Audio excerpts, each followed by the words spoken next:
老美重返月球的野心非常大，不仅仅是为了争霸，更是要通过组团的方式掌控话语权，谋取太空利益。这次阿尔特弥斯1号发射就是老美计划的开始。大家好，我是熊猫，今天就来说说老美重返月球背后的秘密。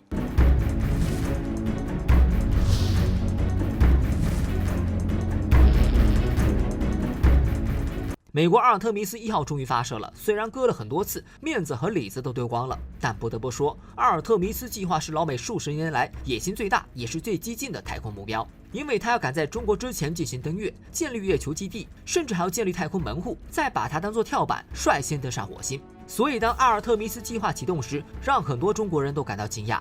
有人说这是老美在搞新版的太空竞赛，我们不能上当；也有人说这是争夺月球资源，我们也要抓紧时间布局。这两种截然不同的观点，搞得很多网友也很懵啊！我们到底是跟进还是不跟进呢？其实它不是新的太空竞赛，也抢不到月球资源。老美重返月球计划的野心不仅仅在这边，他们更多的是在争夺太空话语权，以至于美国登月计划在延期数年，费用不断增加，甚至全球航天界都在看笑话的情况下，也要坚持发射。那么要怎么争夺话语权？他们的野心到底有多大？我们有没有什么应对措施呢？今天就来说说这个问题。对了，深度视频制作不易，喜欢的话点个赞和关注呗，拜谢拜谢。阿尔特弥斯计划是老美在2017年开始规划的，当时董王签署了1号太空政策指令，宣布老美将重返月球，甚至走向更远的火星。为此，他们还成立了国家太空委员会，协助 NASA 制定相关的登月计划。2019年时，阿尔特弥斯计划正式诞生。说实话，这个计划不管是在时间点还是在内容上都非常的大胆。在 NASA 的规划中，阿尔特弥斯应该分为3个阶段，分别是重返月球、在月球建立基地和火星登陆。其中，载人登月计划是2028年，但是在某些政客的要求下 ，NASA 将登月目标时间缩短了4年，预计在2024年就要实现载人登月活动，2028年就要建立月球基地，然后再借助月球实现火星登陆。也就是说，4年就要完成一次太空大跃进。要知道，老美已经50年没有登陆月球了，很多技术都已经断档了，需要进行很多的技术验证。我们以最简单的载人登月阶段为例，这个验证过程至少需要进行4个步骤，比如无人绕月试验、载人飞行试验、飞行器登月再返回试验，最后才是宇航员登陆月球实验。这几个步骤分别对应中国的无人探月和载人探月。作为对比，我们从2004年启动绕月飞行开始，整整花了16年时间才完成了无人登陆器再返回实验。至于载人登月工程，根据龙岳航院士透露，我国载人登月时间点可能定在2030年，距离现在大概还有8年时间。也就是说，老美要在4年之内完成中国20多年的太空成果，可以说计划非常的激进。老美航天确实比较发达，不需要重走中国的老路，但是这种跨越式的计划难度依然很大，需要非常紧密的协调以及步骤计划。只要有一个环节出现问题，很可能会影响到整个计划。结果还真是如此啊！老美在第1个步骤就遇到了问题。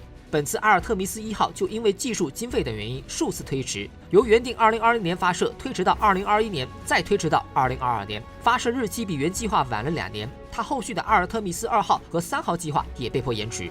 由于阿尔特弥斯计划进展不顺利，吉姆在2021年就辞任了。计划延迟，带头人还撂挑子。按道理来说，美国重返月球计划应该好好重新规划，但是结果恰恰相反，他们也没有放弃这项计划，而是选择加快其他的进度，准备在2025年完成载人登月活动，工期还缩短了。这样一来，难度再次加大，大到让很多老美专家也感到绝望的地步。比如华盛顿的太空政策教授就说，这种计划太过理想化，甚至很难完成。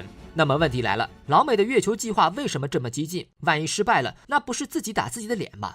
这个问题非常有意思啊！有人说这是 NASA 的老手段了，目的就是搞钱；也有人说这是老美在挑起新的太空争霸，甚至还有人说他们是为了抢占月球。其实这些原因都有啊，但还不够。阿尔特弥斯背后的真正威胁是话语权。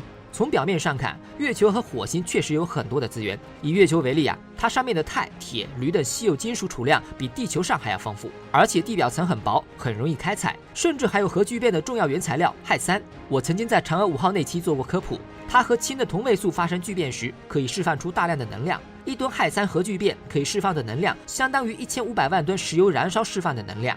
而月球上氦三的含量非常多，可以供人类使用上千年。所以老美为了争夺月球的资源，加快了登月计划，的确是合理的。但是这没办法解释为啥这么激进，因为不管是月球的稀有金属资源还是氦三，在技术和开发和应用上还不现实。月球是暴露在外太空里的，它表面的环境是真空的，温度极低，想要开采的话，对设备和技术的要求都很高。目前人类的设备还没办法满足大规模开采的要求，而且就算开采了，如何运到地球也是个问题。所以瓜分月球资源是没问题的，但是完全没有必要这么激进。只要赶在中国之前完成登月就行了。但是现在登月计划比中国早了整整6年，风险和收益明显不成正比。还有人说这是为了搞太空争霸，所以登月要越快越好。但是实际上这也是一种误解，登月只要成功了才能竞赛，一个科学合理的计划才是竞争的根本，而不是一个缩短期限、故意增加难度的规划。毕竟失败比落后更会打击航天人的信心，而且中国根本就不会和老美玩太空争霸的游戏。了解中国航天发展的都知道，中国从来没有花大价钱去搞太空竞赛，反而每次发展都是小心翼翼，一步一个脚印发展航天。不管是我们的登月计划还是空间站计划，都是在很多人的质疑声中发展起来的，秉承的就是花小钱办大事儿的理念。所以我们一直不会参与别人的竞争，而是按照自己的步骤走。以前还有苏联陪 NASA 玩，你花的多，我也花的多，用起来毫无压力，干就完事儿了。但是和中国就不行了，我们压根不陪他们玩，而且花的钱都很少，他们单方面搞竞赛的压力只会越来越大，就像沃尔夫条款一样，成为很多人的笑话。太空竞争是绝对有的，但是不至于玩得这么激进。那么 NASA 的目的到底是什么呢？其实答案就藏在阿尔特弥斯协定里。2019年时 ，NASA 除了游说老美议员外，还找到了日本、加拿大、澳大利亚等国家，寻求他们的支持。为了拉拢这些国家 ，NASA 还制定了一份阿尔特弥斯协定。协议内容规定，成员国可以在月球基地的附近建立一个安全区，其他的成员国不能对这个安全区进行干扰和破坏，并且成员国有权利对月球矿产资源进行开发。而且这个条款不仅仅在月球上有效，在火星和其他行星上也有效。这个条款很快就引起了大部分国家的反对。根据联合国外太空条约规定，太空是属于世界各国的，而且联合国也在1979年通过了月球协定，里面明确规定，任何国家不得依据主权要求或者通过利用、占领或其他任何方式据为己有，强调各国平等的自由探索和利用月球，而且大家要共同商议，建立一个可以管理月球的国际制度。但是老美的这份协议表面上却凌驾于联合国之上。首先，它的创始国只有老美、意大利、英国等8个国家，根本没有经过联合国的探讨，违背了月球协定里共同建立月球管理制度的内容。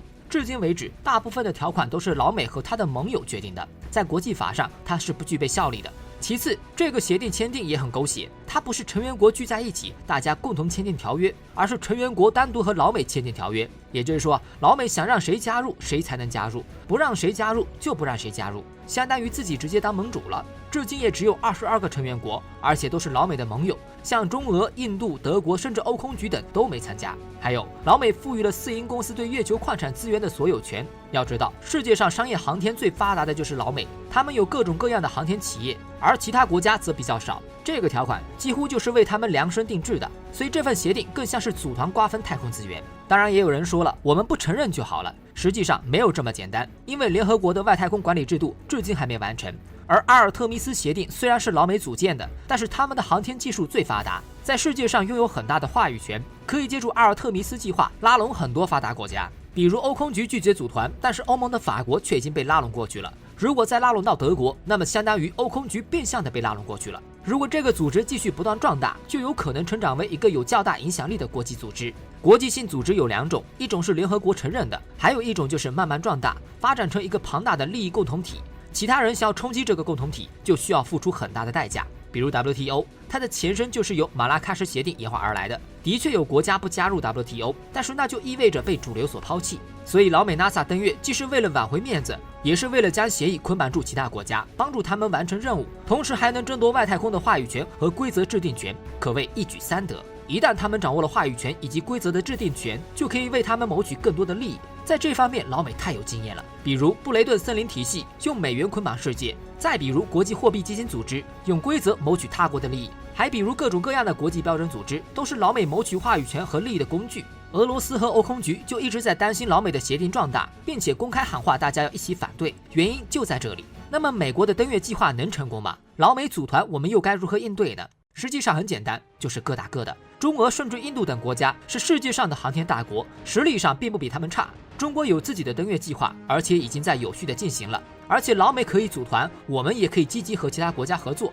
比如我们计划和俄罗斯一起合作建立月球空间站，也在和欧空局一起合作探索月球，也在邀请世界上的其他国家参与我们自己的空间站。相反，老美组的团队看起来的确很强大，它的成员一直在增加，几乎囊括了中俄之外的航天大国。但是就像上面说的那样，他想要凝聚大家的利益，必须成长为一个足够强大的组织。然而这个过程是非常难的。首先，老美要在阿尔特弥斯计划上证明自己能如期完成计划，而且能做到利益公平分配。但是实际上，仅仅第一点就很难。在老美的历史上，已经不是第一次制定重返月球计划了。早在2004年 ，NASA 就提出了重返月球计划。计划的内容几乎和阿尔特弥斯完全相同。NASA 要在2015年实现重返月球的任务，2020年要在月球上建立基地，并且也是要实现火星登陆。这个计划就是阿尔特弥斯的前身星座计划。为了这个计划，老美准备投入上千亿美元的财力和大量的物力，建造了一系列新的航天器、运载火箭以及登月器等硬件。其中，阿尔特弥斯的猎户座飞船、重型火箭以及太空发射系统就是这个计划的成果。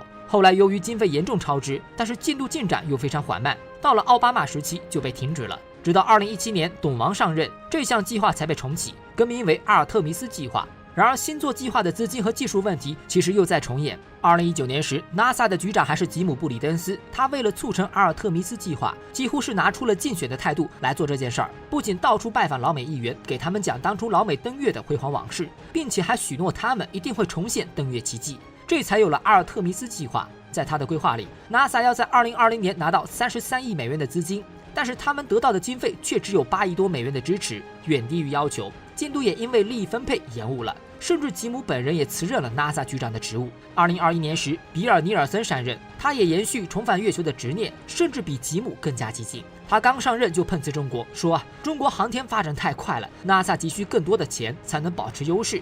他还在国会上公然碰瓷中国，承诺只要增加 NASA 2022年的财政预算，他愿意支持沃尔夫条款永久化。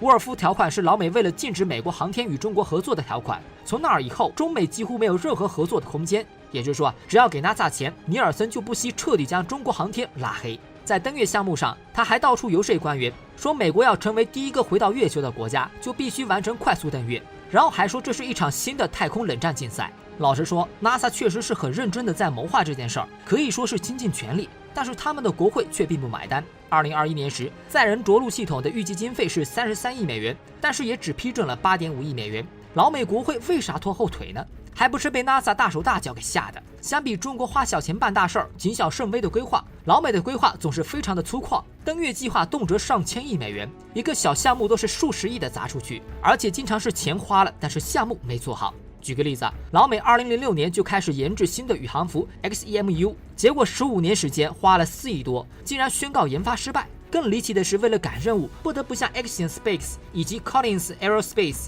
2家航天民企下订单，由他们来完成订单。本来这也没什么，但是下单的金额高达35亿美元，你敢信？类似的问题还有很多，比如给马斯克 SpaceX 制定载人着陆系统，花费29亿美元；向 Axiom Space 定制商业空间站，也花了几十亿美元。NASA 的登月任务就像是一块肥肉一样，被老美各家航天公司瓜分。后来还有一次任务分配不均，贝索斯的蓝色起源还将 NASA 告上了法庭。所以老美国会也是看透了 NASA， 不愿意无限制的给他们烧钱，毕竟再多的钱也不能这么烧啊。后来他们也学聪明了，在2022年综合支出法案中，虽然批准了 NASA 大部分登月经费的申请，但是又提出一项要求 ，NASA 在花这么多钱的时候，必须提供阿尔特弥斯更加详细的后续计划，不然就要限制大部分的经费。要知道，这还只是刚刚开始，后续还有很多任务。如果再次出现进度缓慢，下一任总统上台，很难确保这个计划会不会再次搁浅。即使没有搁浅，按照这种烧钱的速度，它其实也很难维持。而中国呢，按照自己的计划走就完全足够了。